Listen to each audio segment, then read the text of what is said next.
Located in the southern portion of St. Landry Parish in southwestern Louisiana, Sunset was incorporated as a town in 1904.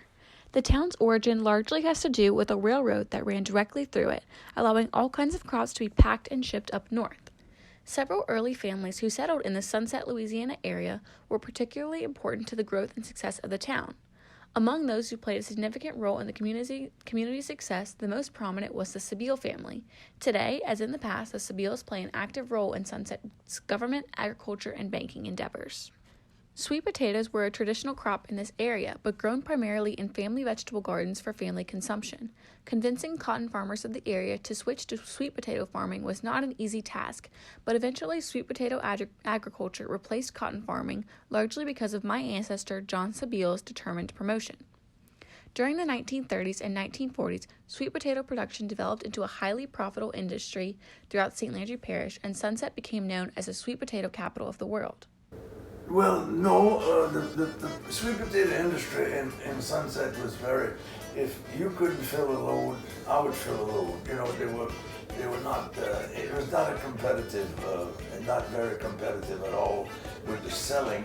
It was more competitive with the buying. In other words, you had your farmers, I had some particular farmers would sell their potatoes to me. And Mr. Harrell had the farmers would sell their potatoes more. But when he was full up, he didn't just send them to me. You know, it was not competitive on the buying. It was competitive on the selling up north where the potatoes would go. They would, compete with prices. Mm-hmm.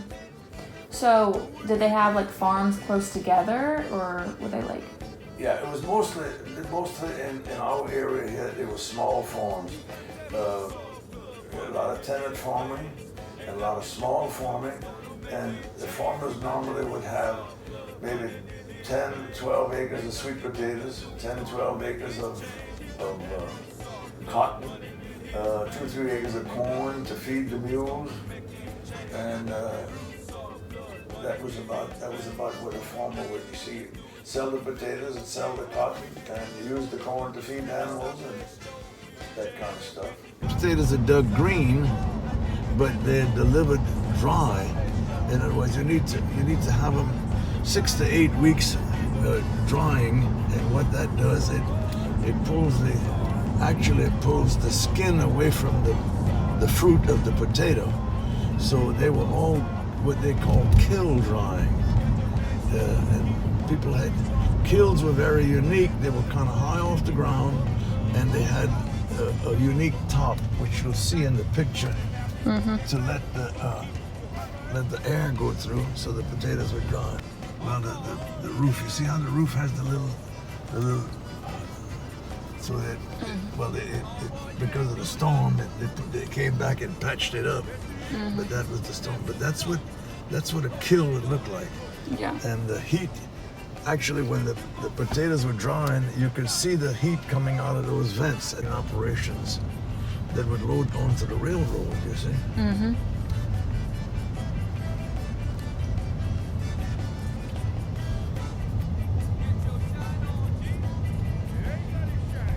See, here's a packing kill right here.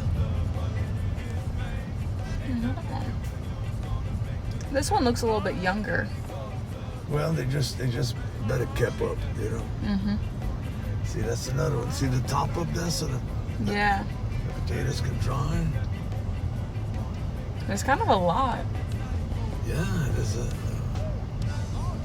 So these would be like for the different companies, like how they had Sabile and Olivia. Different owners. It was the sweet potato capital of the world. Yes, it was. And yeah.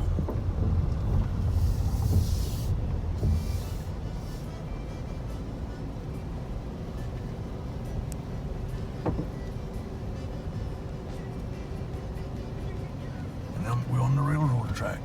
You see, the railroad was right here, and then they'd load right out those buildings. They just push it right in there. Yep. Load the crates. The sweet potato capital of the world was killed by the weevils. We had a bad year with the weevils, sweet potato weevils that got infested the crops, and that was just about the end of the sweet potatoes in this immediate area. Now the sweet potatoes have moved a little bit north of here, like in Evangeline Parish and Avoz Parish, because the winters get cooler, the weather gets cooler and tends to kill the weevils. Well, when the sweet potatoes moved a little bit north, they started planting beans, soybeans, and then next thing came the sugarcane. So soybeans kind of replaced the sweet potatoes and the cotton. My father served on the parish government, which was then the police jury system, which comes from the French deal. Served on police jury for 16 years and passed away in office. And Vivian was a justice of the peace for about 20 years, and then she was on the parish council. Mm-hmm. On the town council person at large for 12 years, and then now she's on the St. Leonard Parish Council, and this is her second term, so she's served approximately 6 years. Never had any opposition. Nobody wants to run against her. She's too good. But she's very active Vivian is very active in the community, and I think her being a Sabile, family name Sabile, and me being an Olivier in this particular area, it's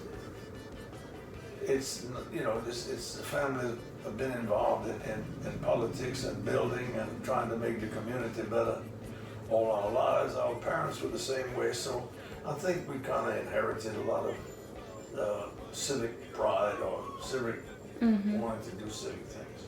Yeah.